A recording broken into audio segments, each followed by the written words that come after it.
Hi, everybody. It's me, author Madayaw.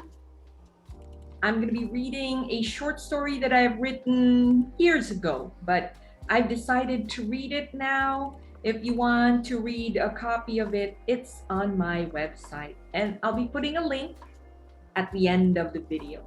Thanks, guys, and have fun. This is called The Little Dream Weaver.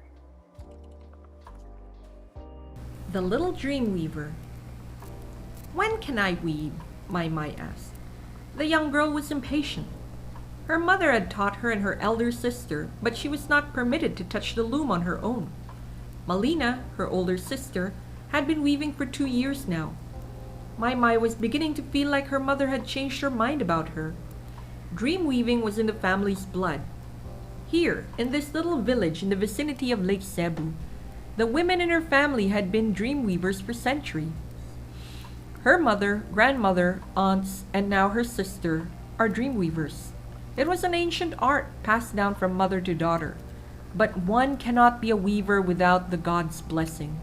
No, dream weaving was an art different from the other weavers of the province. There will be a sign, a dream, her mother often said, but Mai couldn't understand what it meant. The dream weavers would receive a dream from Fudalu, the god of the Abaka. He would send a dream that would guide the pattern of the weaver. It was an honor to be visited by the god. One cannot start touching the loom without one. Only when a dream was given will a weaver start her pattern. That was the reason why her sister had not begun her latest weave. Her abaka was stretched on the loom, but she had not yet started.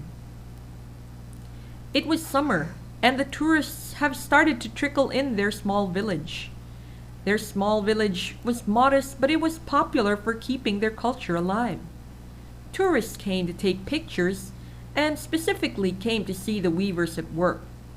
To cater to the tourists, there were shops and establishments in the village square. It was the men who prepared the abaka and helped string them to the loom.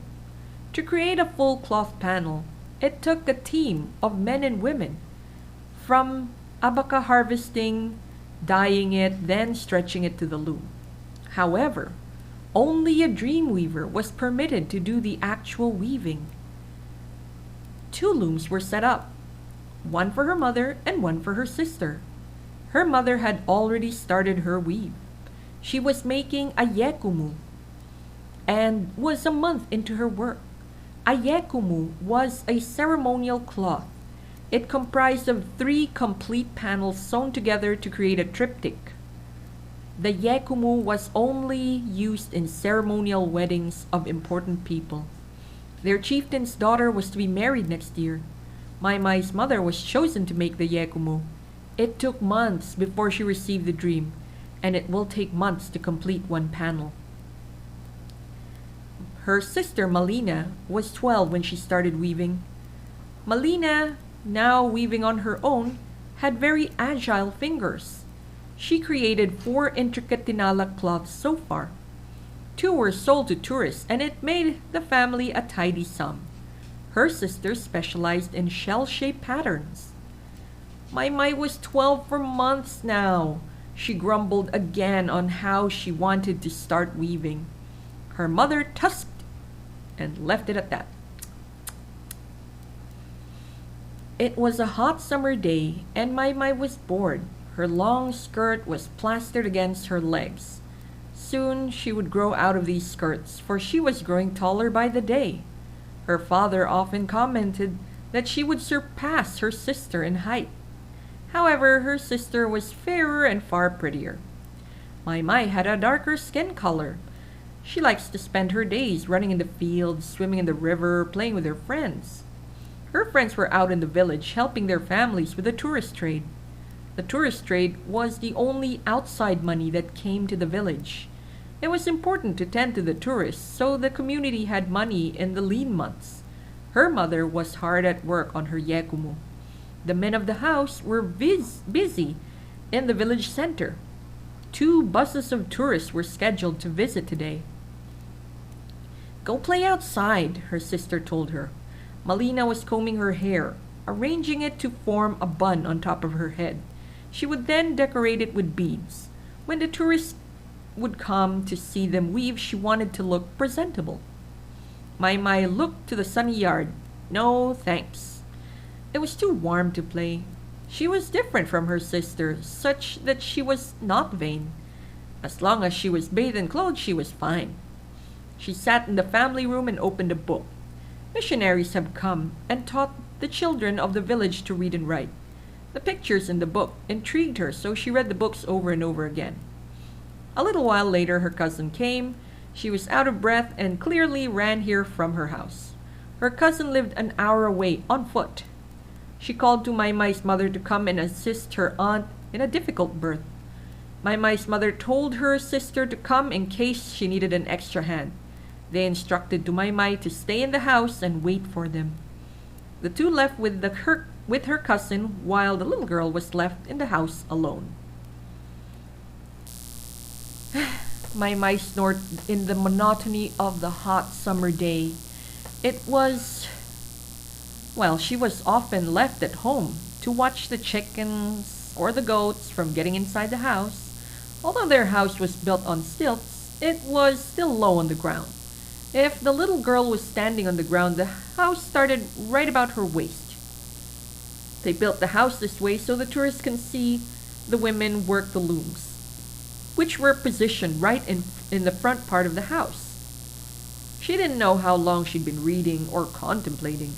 The little girl drifted into sleep. In that sleep, she dreamed of walking around the mist, of seeing vines and flowers grow right in front of her. It felt very surreal. She explored the misty dream, walking deeper into the hazy garden.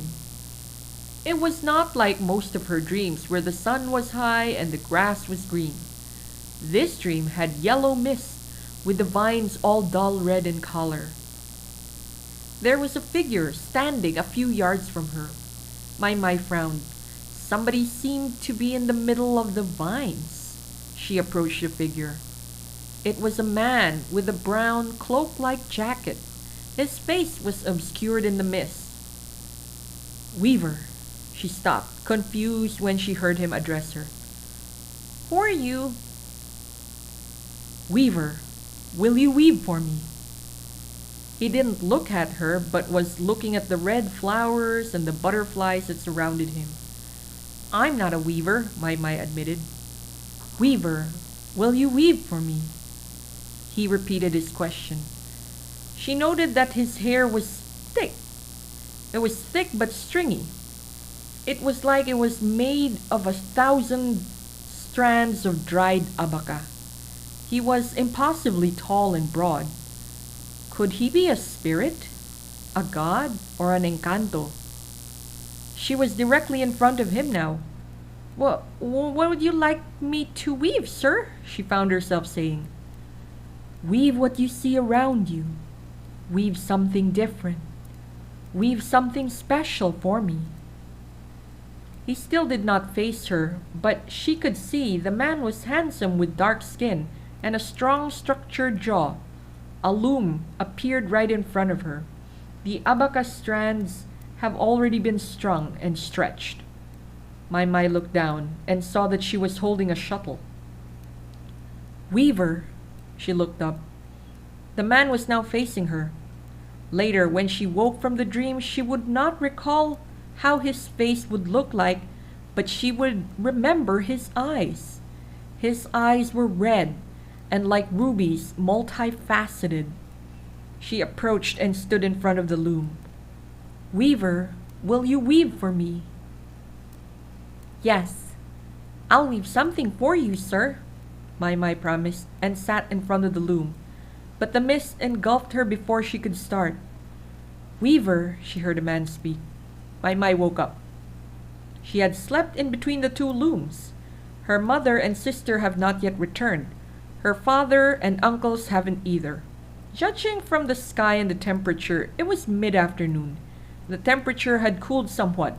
She looked up. It was cloudy. Weaver. She turned to see somebody at the gate. There was a man standing there, a tourist judging from his clothes and the camera around his neck. My mother has not yet arrived, sir, Mai said. She might be back in an hour or two. The man didn't seem to hear or understand her. He approached her and stood in front of the house, looking at her. Weaver, will you weave for me? I'm not a weaver, Mai admitted. Weaver, will you weave for me? He repeated the question. She frowned. It felt like deja vu. Was this still part of the dream? She looked at the readied loom.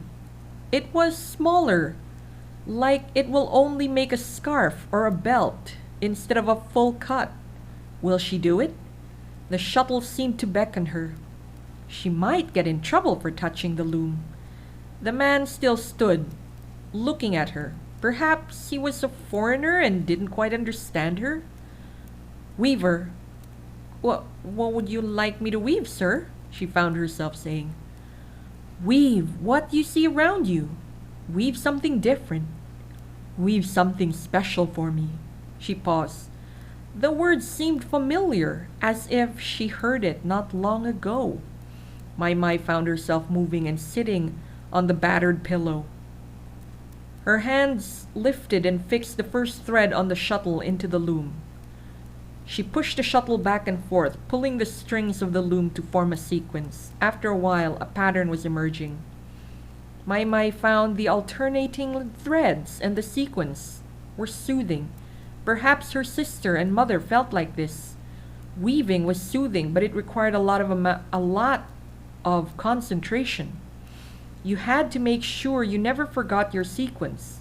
A feat for someone, especially since you had to remember the sequence for months until the pattern is complete. She looked to the tourist who was still standing there while she worked. He was not taking pictures, as tourists often did. The camera on his neck was neglected. He was looking intently at her and her work. Did he forget, or was she unremarkable that he didn't bother to take photos? It's getting late. I shall visit again soon, he suddenly said. It was getting dark. The clouds were still covering the sun, but it didn't seem like it was going to rain. Thank you for stopping by, Mai said. Good luck, little Dreamweaver. We shall see each other again. He gave a short nod and left. Mai frowned. The tourist had red eyes, like shining rubies. He also took a route, going to the lake instead of heading back to the center of the village where the bus stop was. Minutes later, her mother and sister arrived. Did you encounter a lost tourist? He went to the direction of the lake, Mai inquired. Her mother frowned. She would have seen him from the road because it narrowed at some point. Nobody was on the road. Why? A tourist was just here, and he left, but taking the road to the lake instead of going to the bus stop. I thought he might get lost. Her sister came to her loom. What did you do? Mai knew she was in trouble. This was her sister's loom she touched. You did this while we were gone? Her mother inspected her work. She had made 2 feet of cloth in that one afternoon. Mai nodded. It might not be refined as Melina's, but it is a very unique pattern. How did you do this? Mai had woven a scrolling pattern with red flowers. She made a border of vines and flowers converging at the center where the circle was. I saw it in a dream. When? Just now, Mai backed away. From the man with the red eye. As she spoke his description, she remembered the tourist. His eyes were red. She was visited by the god of the Abaka, Fudalu, also known as the god of the loom. Her mother smiled and kissed her on the forehead. It is time, my little Dreamweaver. The next day, her father had set up another loom for her sister. Mai and her mother started and ended their day weaving their dreams. In time, Mai's pattern became more complex. When she grew up, she was also tasked to make a yekumu like her mother. The god of the loom had not visited, but he sent her dreams to weave. But even if he did not appear in person, she could feel his presence. She knew he was watching her. The end.